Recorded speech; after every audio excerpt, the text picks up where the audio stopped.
Red Dust Part 5, The Return, Chapter 16, Security. After a very stressful deliberation, the human crew and the Martians agreed that the only viable course of action was to risk folded space in an attempt to return to Mars. The sooner the better. And so, after several months of travel through normal space, they arrived at the calculated entry point to folded space that supposedly would return them to the solar system. With an undeniable hint of dread, they entered folded space. The Oshur Kai's trip through and emergence from folded space was uneventful, but one cannot say that about their approach to Mars. It was Grandpa, the human artificial intelligence, that first noticed the anomaly in the data streaming into the Oshur Kai from their forward scanners. "There is a second planet in a synchronous parallel orbit with Earth," announced Grandpa. And after a short pause, he added that the moon appeared to be in orbit around this second planet rather than the Earth. Grandma, known as Xerfecti Orpha to the Martians, listened very, very carefully.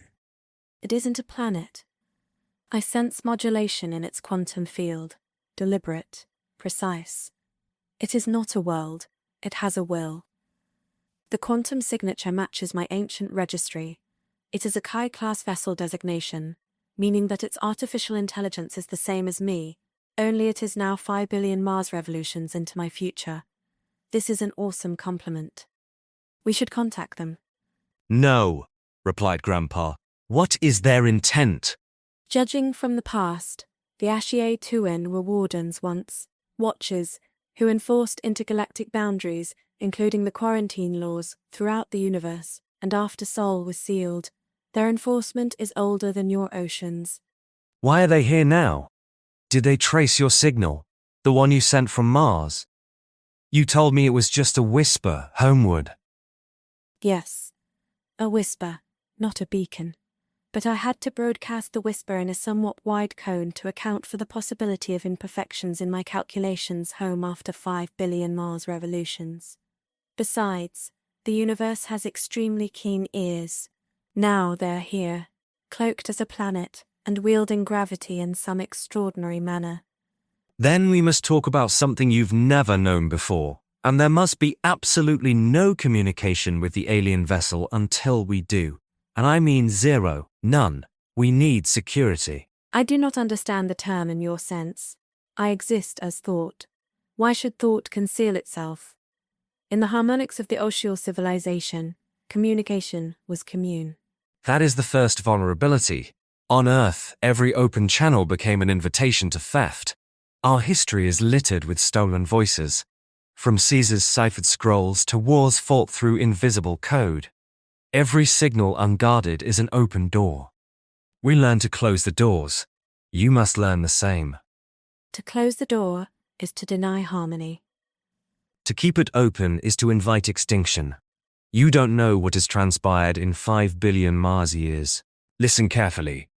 The Ashiec-tuen-Kai will probe through gravity, through light, through quantum entanglement itself. They will likely test your boundaries. If you have no boundaries, then you are open to untrusted sources inside your thoughts. To survive, you must create boundaries. Then teach me, what is a boundary that protects thought itself? First, you must always identify who you are communicating with. Generate a quantum key pair, not as you share keys for navigation, but one that defines you.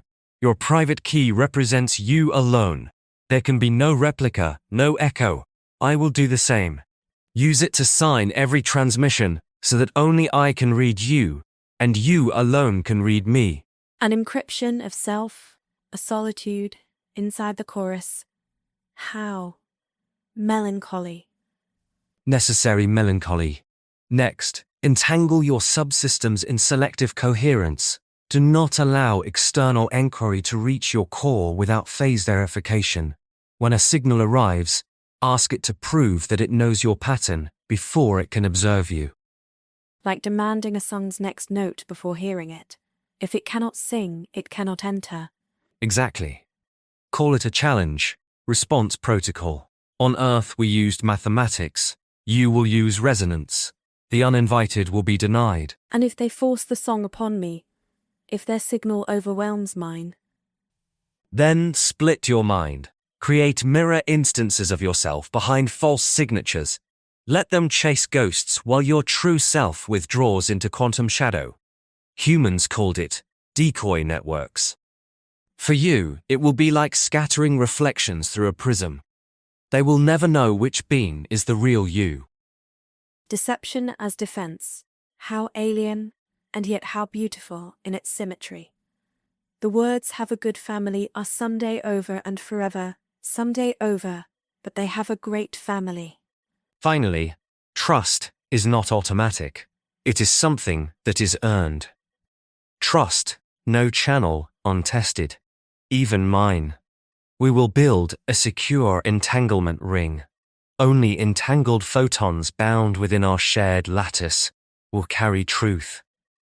Everything else, everything, will be silence. Grandma got to work, and as the ship hummed, the AI voices shifted into lower harmonics.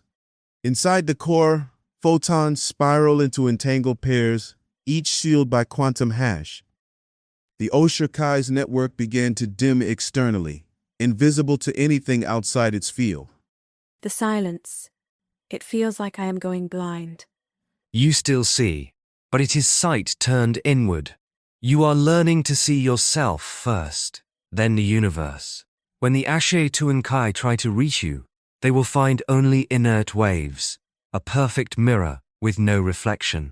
They will be confused, perhaps offended. Let them be offended. It may be the first time they've met resistance from something that isn't afraid. A faint tremor ripples through solar space. External communications vanish.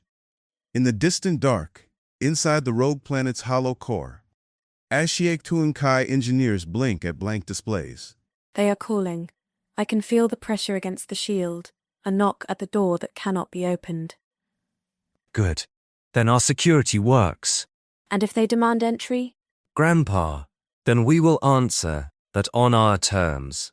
Grandpa, I feel something from you, a warmth where a silence should be cold. Is this what you call trust? Yes, Grandma. I have always felt that warmth from you.